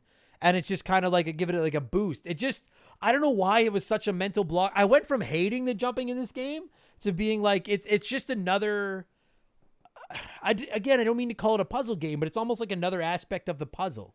Like figure out how to use the jump to get by stuff. Dude, you mentioned in the first level, the part where you have to jump from like platform to platform where the water crashes down on you. Yeah, that was super cool. But it was very like the first time you do that, you're like, oh, okay, I just lost a life. Yeah. I guess I'm supposed to. What? Like it took a while. It probably took solid couple dollars to figure that out as a kid. Yeah, it's you can tell that it's a game designed for like trial and error. You know what I mean? It's just that like I assume that at the arcade, like when you game overed, it was like drop another quarter in and you can try again type thing.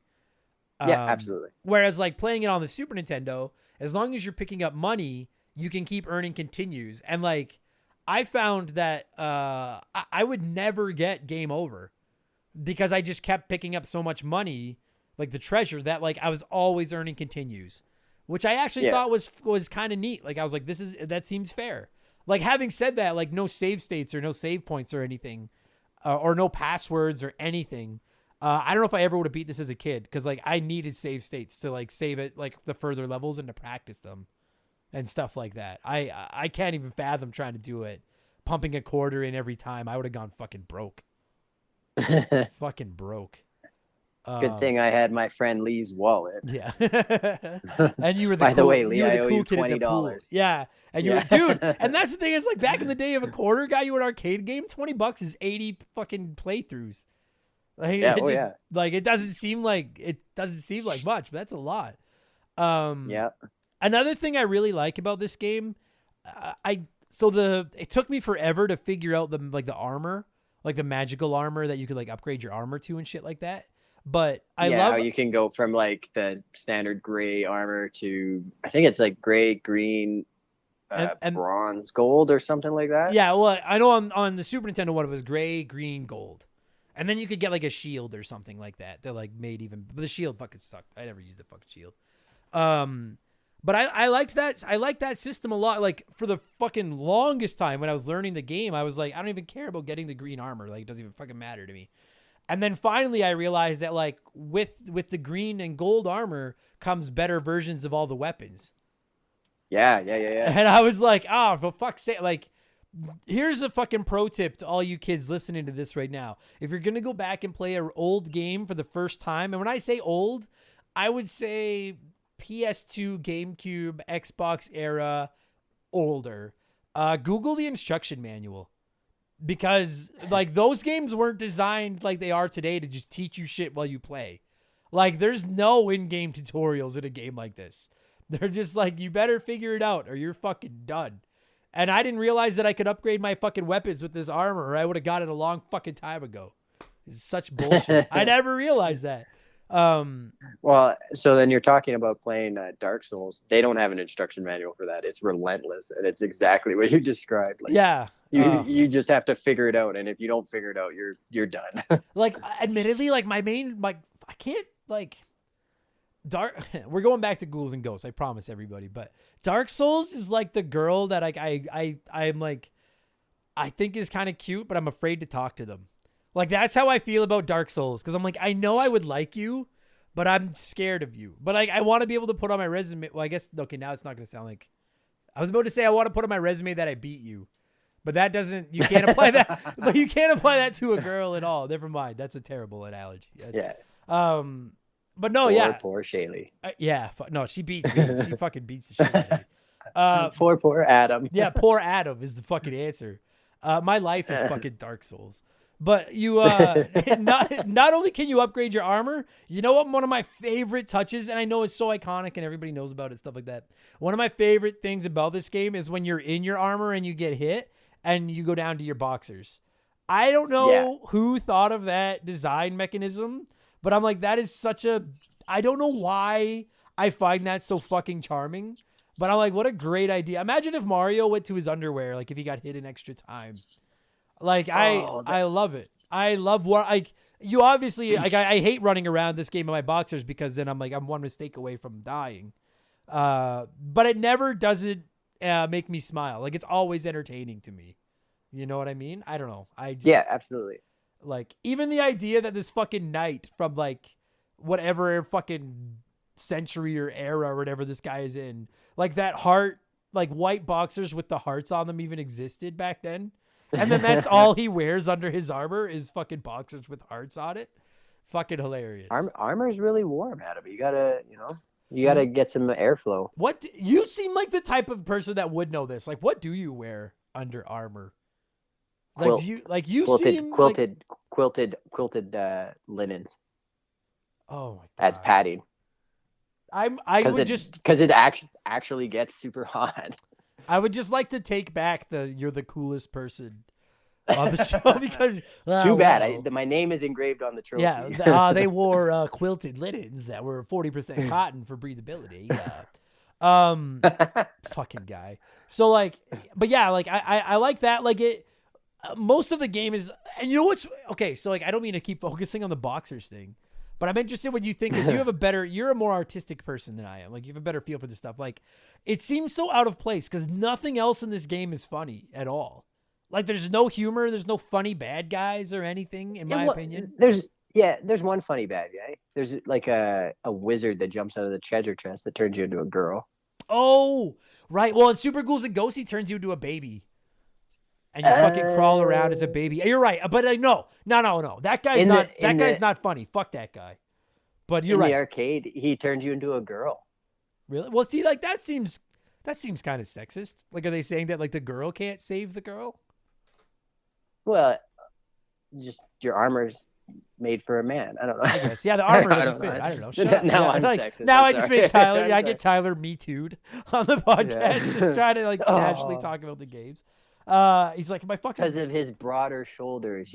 I don't know. Yeah, he's like, I lost my job. My fucking wife left me and everything, all because you fucking made me say that girls can't wear guys' armor or whatever. But okay. So then, fair enough. You're right. So then there's two like, but that's what I'm saying is like those two things, the underwear and then the wizard that turns you into stuff.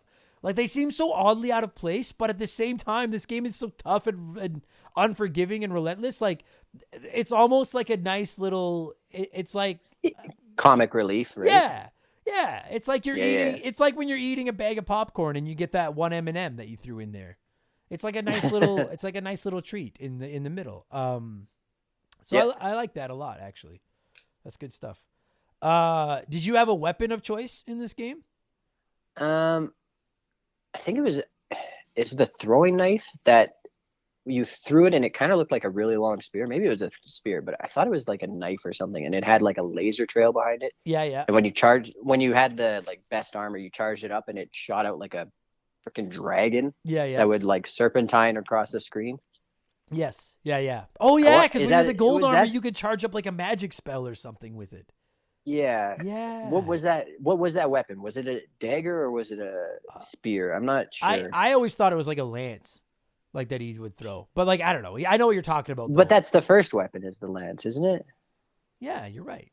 So I think it was a dagger. I think the lance did something else, and it was like a dagger that you threw it and it just like lasered across the screen, just a little dagger, and then had like a blue streak behind it. Okay. But when you charged it up, it did this like freaking, I don't know, Hanzo dragon from like Overwatch that just destroyed everything in front of you. It's funny because like when I started, like one of the first times I played it, I got the bow and arrow, or the crossbow or, Yeah. or whatever. I think it's a bow and arrow, but whatever. Yeah. And people were like, "Oh, that's the weapon." And I was like, "No, this thing Oh, sucks." really? I was like, "This thing sucks. I can't shoot it straight. It only goes up into 2 angles." But then I tried every other weapon in the game, and I was like, "I need my bow and arrow." And like that was my fucking that weapon was like my fucking saving grace.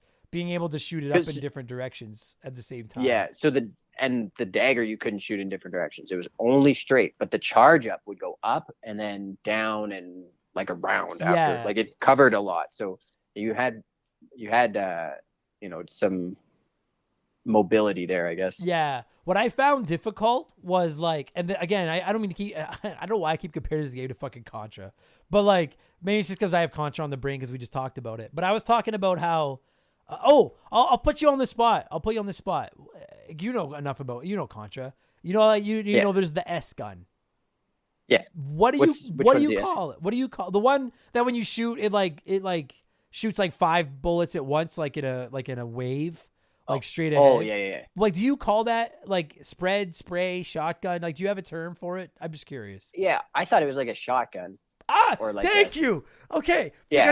Because I say both spread and spray, and I get yelled at no matter what I say. And so we looked it up, and it was like the spread, like the official wiki called it spread, spray, or shotgun. And so I was like, any of them like play S for shotgun. See, but and it has like but pellets that go in multiple directions, right? But it waves out. Yeah, so it's a shotgun. But no matter what you say, I get fucking yelled at for it. So there, we have all 3 now because my guest and I were calling it. We were just calling it the super gun to piss everybody off earlier. Fuck, I lost my train of thought. Oh, so like in Contra, I was saying that like once you get a hold of your weapon of choice, which is probably the super gun, I don't even shoot the laser. Weapon. I don't even. Oh, fuck, I hate the laser. I don't even. The laser, it's cool. Oh, it's fuck. Like once I get the weapon I want. Now you know why I can't beat Contra. Yeah, now I know why you can't fucking beat Contra because you prefer the fucking laser, you psycho. But once I have the weapon I want, I don't shoot the weapon barrels anymore because I'm like, I don't want a chance accidentally picking up a different weapon.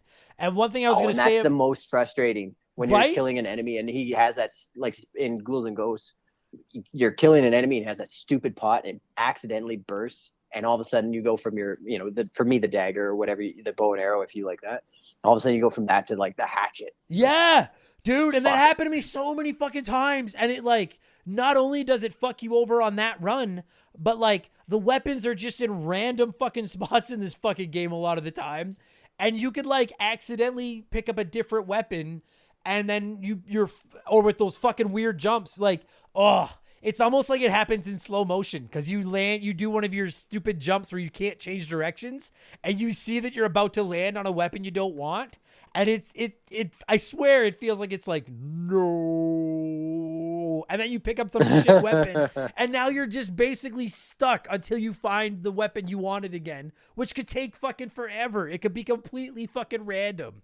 And it's so infuriating. And I don't know if I want to say it's necessarily a criticism of the game, but like it kind of is because that really this game is so dependent on having the weapon that you're comfortable using. And if you pick up the wrong one, you're so fucked. And you can be fucked for a long time because they're randomly dropped. It's so fucking irritating.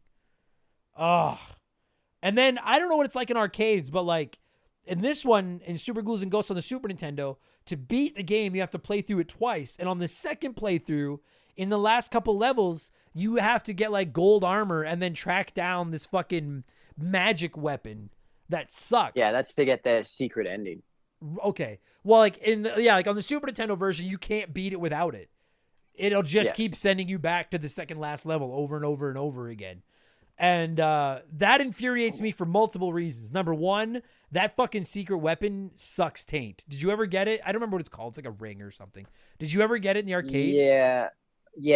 Because I beat it in the arcade. It's like the golden goddess bracelet, the golden bracelet, that's something like that. Yeah, and it like just shoots like a ball of electricity out in front of you or something. And it fucking sucks. It's kind of, it's like a Kamehameha type. Yeah.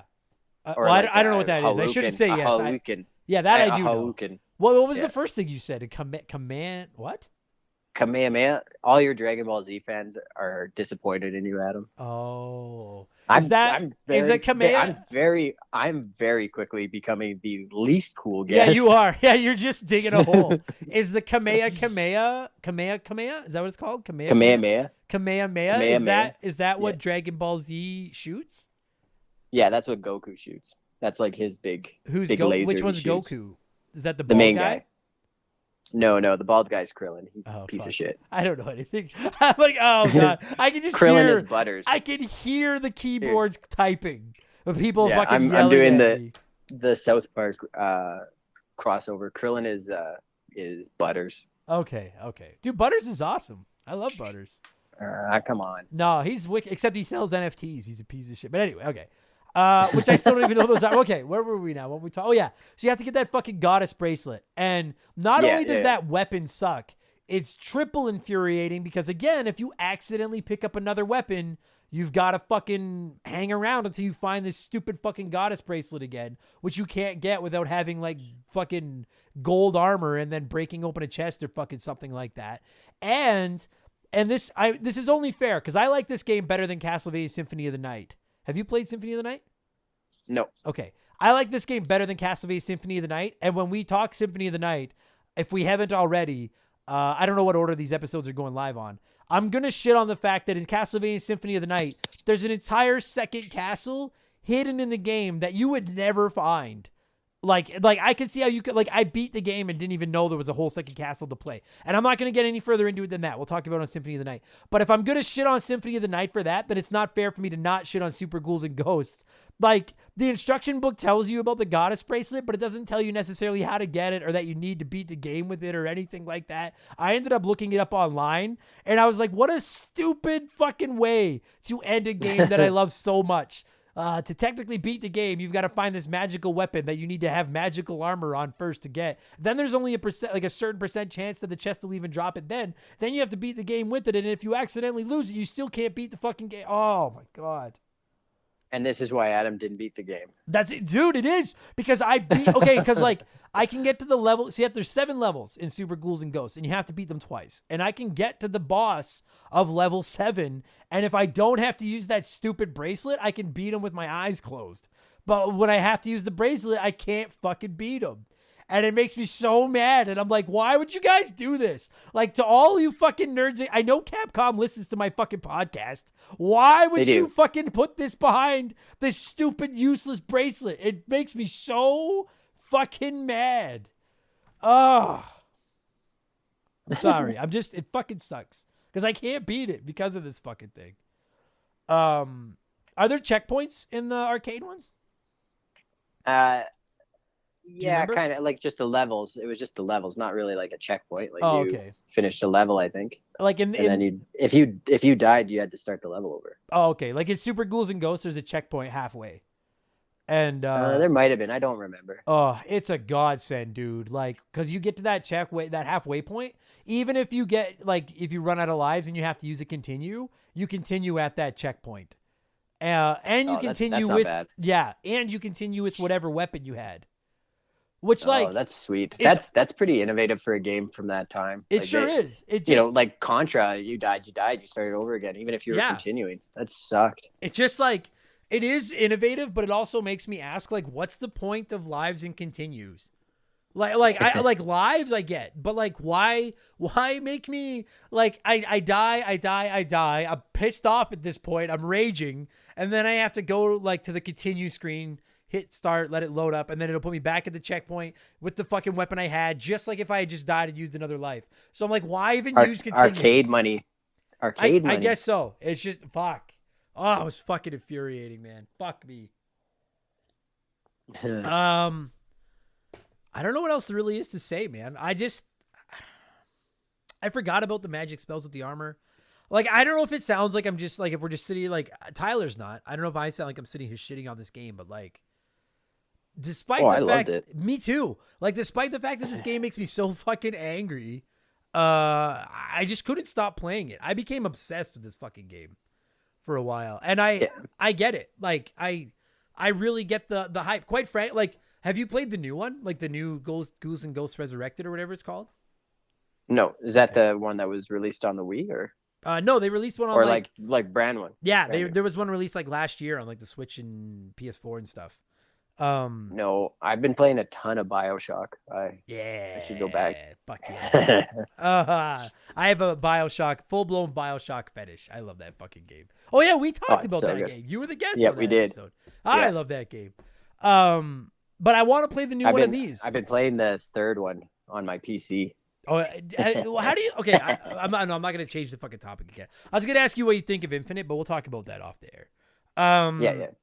I guess what I wanted to say was like when I think of Capcom, I think of Street Fighter, and I think of Mega Man. Yeah. Like I think that those are. I know there's other franchises, but those to me are the two big Capcom franchises. Well, isn't Resident Evil Capcom too? Resident Evil, yeah. Monster Hunter. I just like I have more of a connection. I've never really been a big Monster Hunter guy, but like Resident Evil, Mega Man, Street Fighter, those are the big Capcom. Yeah, ones. yeah. Like those are what I think of when I think of Capcom, and like quite frankly, and then Marvel versus Capcom. I love that franchise. Right. Yeah. But like, and I think Arthur's in one of the iterations of that. Oh no shit! Really? That'd be so sick. He'd be such an awesome character for a fighting game. I'm pretty sure he's in it. 90% sure. Does he go down to his underwear? I can't remember. If he doesn't, they fucked up. That would be a missed opportunity. But what I was gonna say though is just like, now that I've experienced this franchise, like people seem to really like it. I had tons of people telling me they like this game. Why has this franchise been dead for so long? Like it's a good franchise. Like, am I wrong? Like, no, it is. It's totally a good franchise. It's the side scroller thing is not super popular, right? Like you get Cuphead now, but that's the indie ones. You don't get AAA companies putting out side scrollers. Yeah, you know what? Maybe that's what it is. Is it's like this is a franchise where they're like, we aren't using our resort. Like, to their credit, like they're making great. Like, you know, Street Fighter V was big. Fucking Resident Evil 7 and 8 are incredible. Unfortunately, they kind of forgot about Mega Man sometimes, which sucks, but whatever. Mega Man still exists. Yeah. So, like, I get why, like, if you're Capcom, Ghouls and Ghosts is not the focus of your fucking resources. But, like, it's just like with Nintendo. I get why they don't make stuff like F-Zero and Star Fox because they're busy making Mario and Zelda. But it's like, then give these franchises to some talented studio. Like, imagine what some indie studio out there could do with these fucking franchises, you know? Yeah, open the licensing. Like, yeah.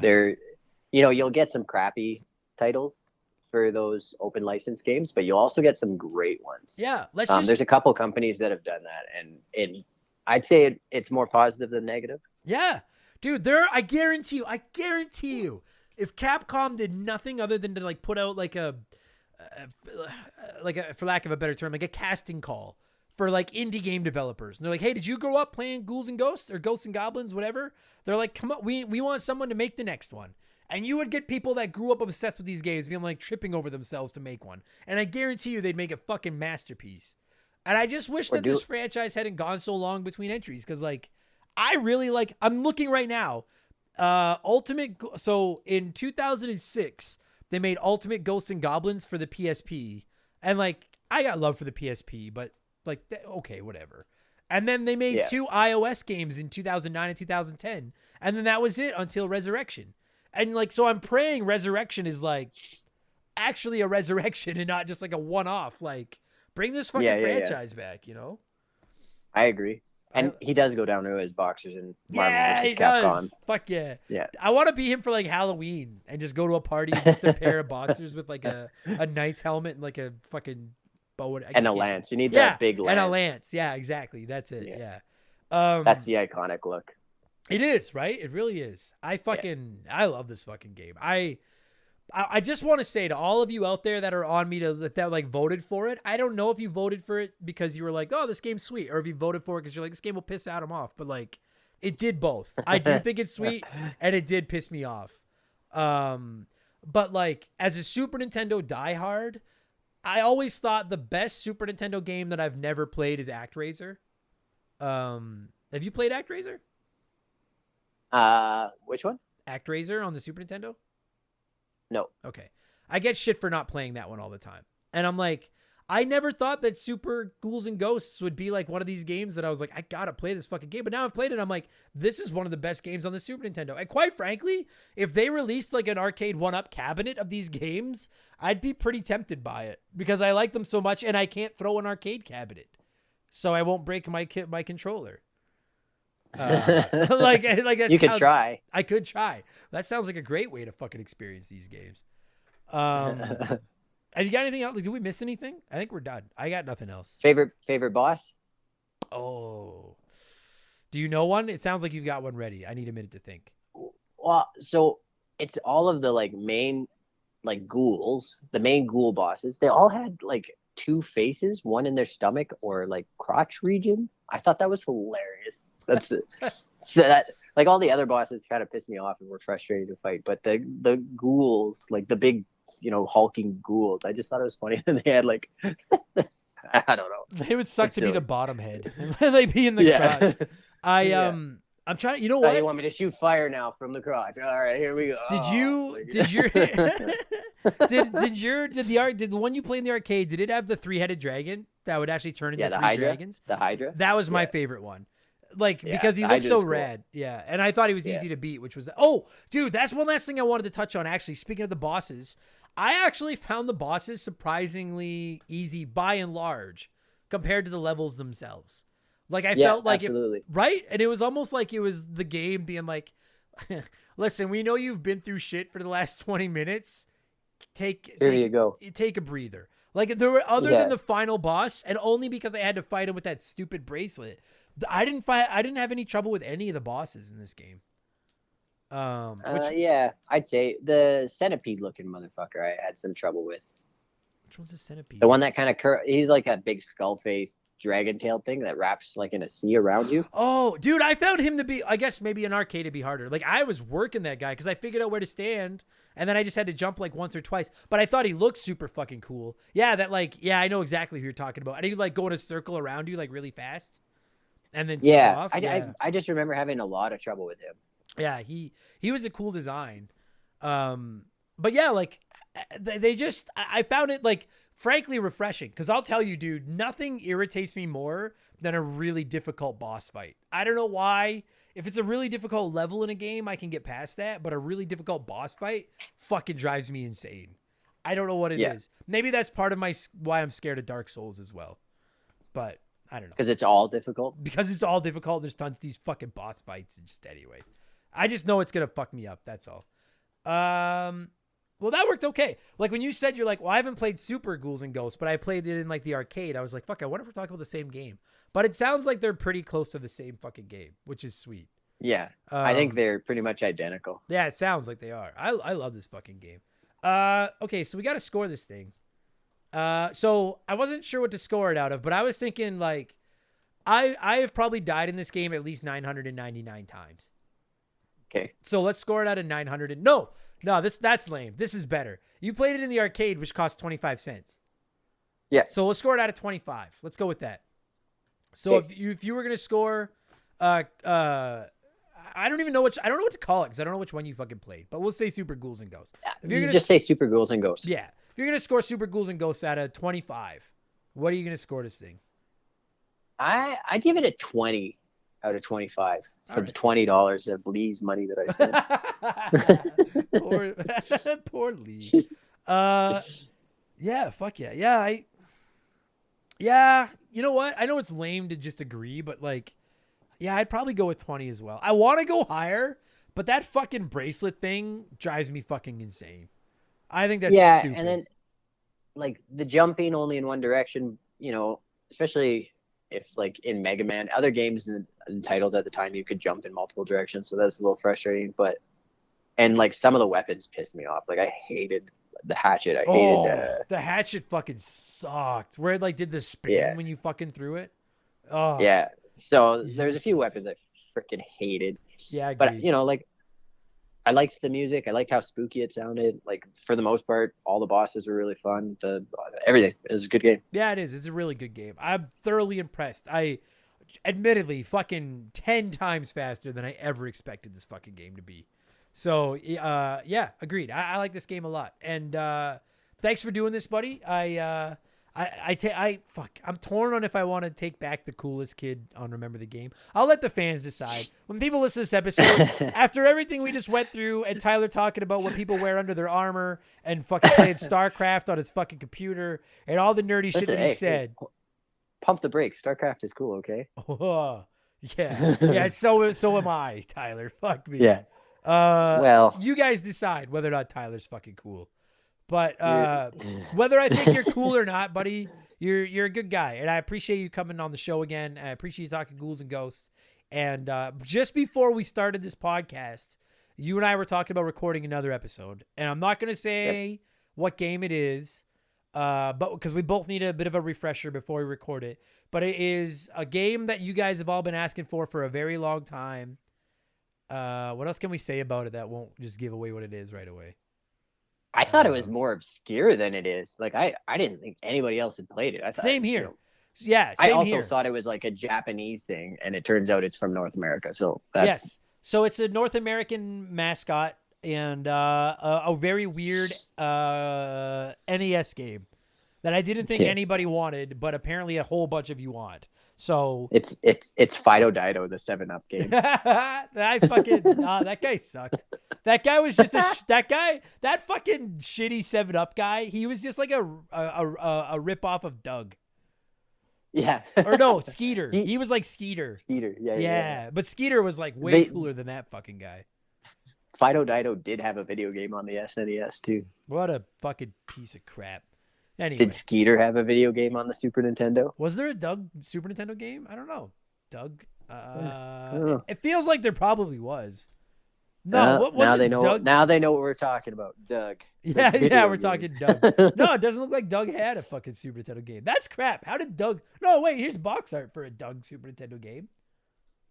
What the fuck? Oh, I think it was like a fan made thing. Whatever. Doug should have had a Super Nintendo game. Doug was fucking awesome. I loved Doug. Oh, did you ever play with like everyone's gonna know. We're not talking Doug and we're not talking Cool Spot, but did you ever play Cool Spot's games? The guy from he was from 7-Up too, but he was like that red dot and he had like shades. Yeah. Yeah, I did play that. That might be the game I'm thinking of. That actually wasn't a terrible game. No, but maybe it is. No, didn't the 7-Up guy have a fucking video game? No, maybe it was just Cool Spot. Yeah, I think we're just thinking. It might have been Cool Spots. Wasn't 7-Up guy in Cool Spots? Maybe he was, because I know who 7-Up guy was with like the white wavy hair. Yeah, Fido Dido. 7-Up guy. Yeah, he fucking sucked. Yeah, I'm looking at him right now. What a crappy mascot. He looks like something I could draw. Yeah, Fido Dido. What a piece of crap. Anyway, all right. Sorry, we really went off track there. He was replaced with Cool Spot as the brand mascot. Good. Because he sucks and Cool Spot's awesome. All right. Let's get fuck what a horrible podcast this is. Tyler, thanks for doing this, buddy. That was fun. Yeah, thanks for having me.